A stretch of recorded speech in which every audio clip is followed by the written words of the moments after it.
Good morning friends. Welcome to today's lecture of Vapor Cloud Explosion. Friends आज vapour cloud explosion का पहला lecture है।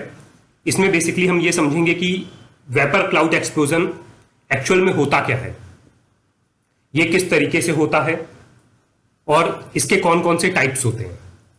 So friends, सबसे पहले ये लेक्चर स्टार्ट करने से पहले अगर आपको मेरे लेक्चर्स अच्छे लगते हैं तो मेरे चैनल को सब्सक्राइब कीजिए और जितना ज़्यादा पॉसिबल है उतना ज़्यादा लाइक कीजिए और अपने फ्रेंड्स से शेयर कीजिए।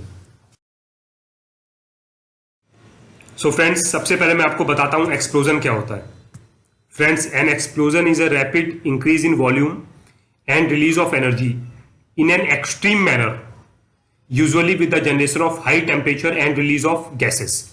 फ्रेंड्स, जो एक एक्सप्लोजन होता है, in case of explosion there is a sudden increase in volume.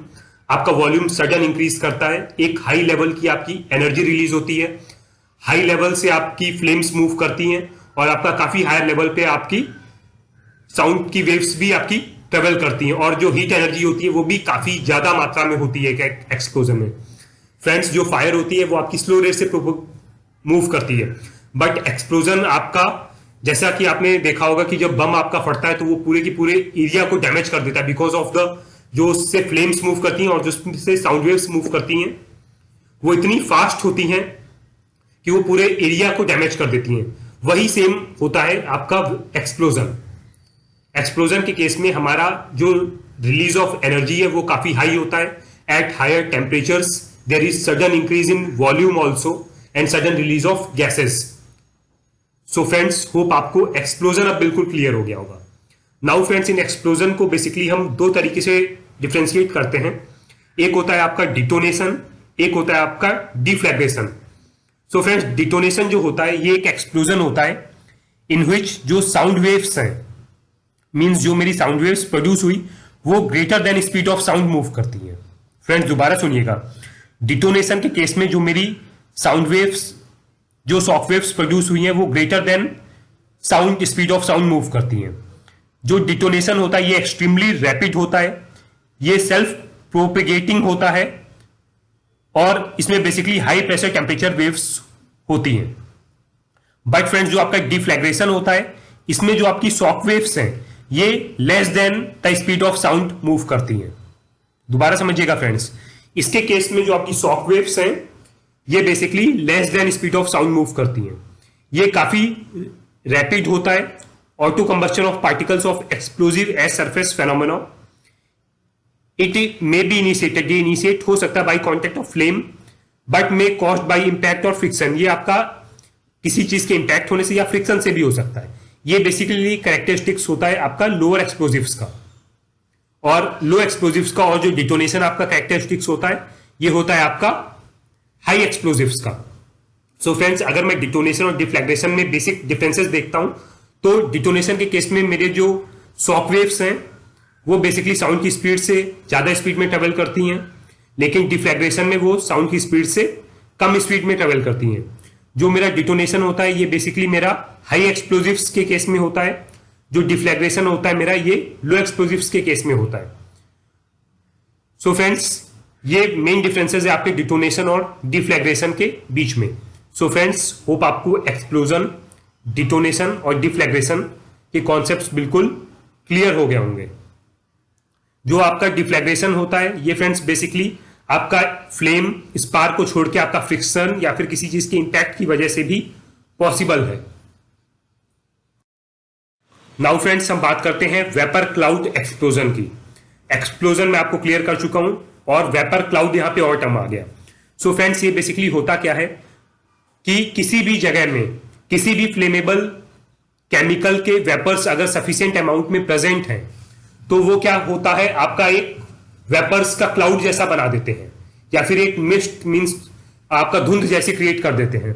और उसको अगर कहीं से एक सोर्स ऑफ इग्निशन मिलता है तो जो एक्सप्लोजन होता है वहां पे, बिकॉज इस केस में फ्रेंड्स फायर नहीं होती है, कोई आपका मींस छोटा सा किसी छोटी सी स्पेस में लिक्विड नहीं है, यहां पे आपका पूरे के पूरे मींस वेपर्स का क्लाउड जैसा फॉर्म है। तो इन दैट केस जो वहां पे एक्सप्लोजन होता है उसको बेसिकली हम बोलते हैं वेपर क्लाउड एक्सप्लोजन। फ्रेंड्स, दोबारा रिपीट करता हूं, किसी भी फ्लेमेबल केमिकल का अगर एटमॉस्फेयर में सफिशिएंट अमाउंट में वेपर्स प्रेजेंट है और उसको कहीं से एक सोर्स ऑफ फ्लेम मिलता है, इन दैट केस जो एक्सप्लोजन होता है वो बेसिकली कहलाता है मेरा vapour cloud explosion. Now friends, जो वेपर क्लाउड एक्सप्लोजन है ये बेसिकली कुछ सीक्वेंस होते हैं स्टेप्स के, जिनके थ्रू ये होता है। जिसमें से पहला है फ्रेंड मेरा एक सडन रिलीज होता है मेरा वेपर्स का, फ्लेमेबल वेपर्स का, जिसका मेन रीजन हो सकता है आइदर कहीं से मेरा जो मटेरियल है जो मींस मेरे वेसल के अंदर आइदर वो हीट हो रहा है, या फिर कोई रिएक्टर है या फिर कोई वेसल है मेरा जो प्रेसाइज हो गया है और उसमें वो रप्चर हो गया है और वो अपना मटेरियल बाहर को रिलीज कर रहा है।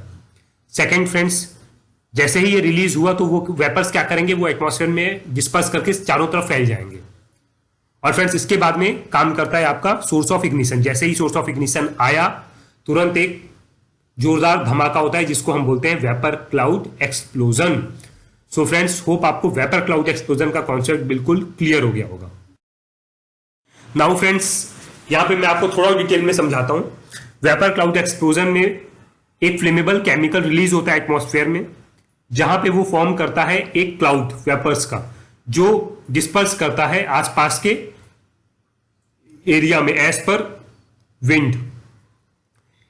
अगर ये जो क्लाउड है इसको एक इग्निशन का सोर्स मिलता है तो जहां पे भी एटमॉस्फेयर में उसका कॉन्सेंट्रेशन एलईएल और यूएल के बीच में लाई करेगा, वहां पे आपका सडन आपका एक्सप्लोजन होता है।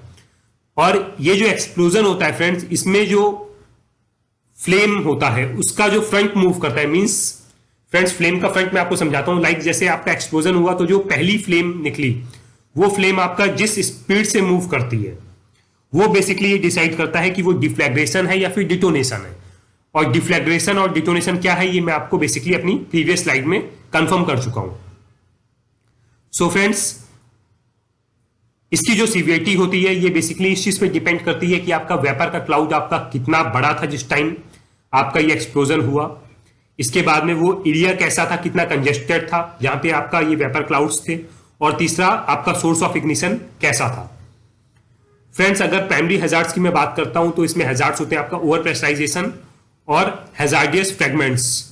ये बेसिकली इसके आपके मेन हैजार्ड्स होते हैं कि एक तो आपका ओवर प्रेशर की वेव्स आपकी मूव करती हैं जिससे आपका अच्छा खासा डैमेज होता है, और आपका हैजार्डियस केमिकल इधर उधर पूरा आपका स्पिलेज होता है। हैजार्डियस फ्रेगमेंट्स भी आपके इधर उधर पे उड़ के गिरते हैं। तो फ्रेंड्स, अगर हम बात करते हैं वेपर क्लाउड एक्सप्लोजन की, तो फ्रेंड्स बेसिकली इसको हम तीन तरीके से डिफ्रेंशिएट करते हैं। पहला होता है मेरा ब्लीव, जो होता है मेरा boiling liquid expanding vapour cloud explosion.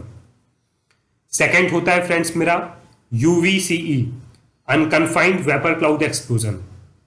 और थर्ड वन होता है फ्रेंड्स मेरा सीवीसीई यानी confined vapour cloud explosion. So friends, इन तीनों के बारे में मैं आपको अपने नेक्स्ट लेक्चर में डिटेल में समझाऊंगा, इसीलिए मैं आज के लेक्चर्स में इन तीनों के बारे में ज्यादा डिस्कस नहीं कर रहा हूं। नाउ फ्रेंड्स, नेक्स्ट स्लाइड में मूव करते हैं। फ्रेंड्स, इस स्लाइड में मैंने एक एग्जांपल दिखाया है वेपर क्लाउड एक्सप्लोजन का।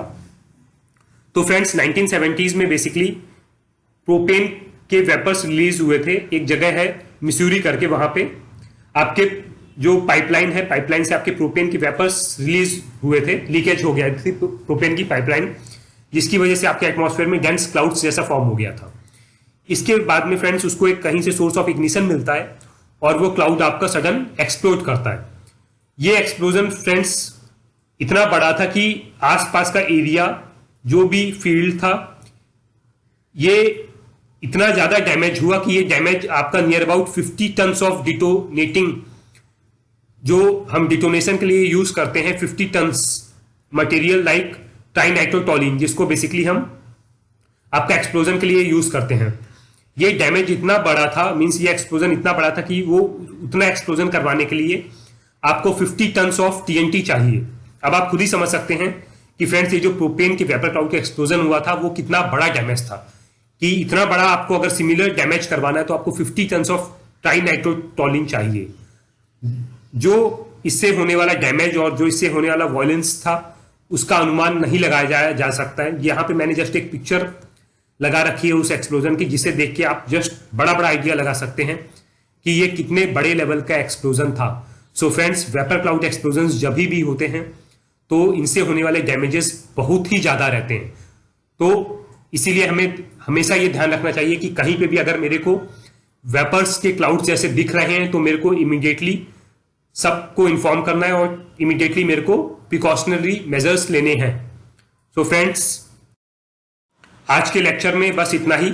होप आपको आज का मेरा लेक्चर अच्छा लगा होगा। फ्रेंड्स, कल के लेक्चर में बेसिकली हम डिस्कस करेंगे वेपर क्लाउड एक्सप्लोजन के वेरियस टाइप्स के बारे में। So friends, till then, goodbye, have a nice day.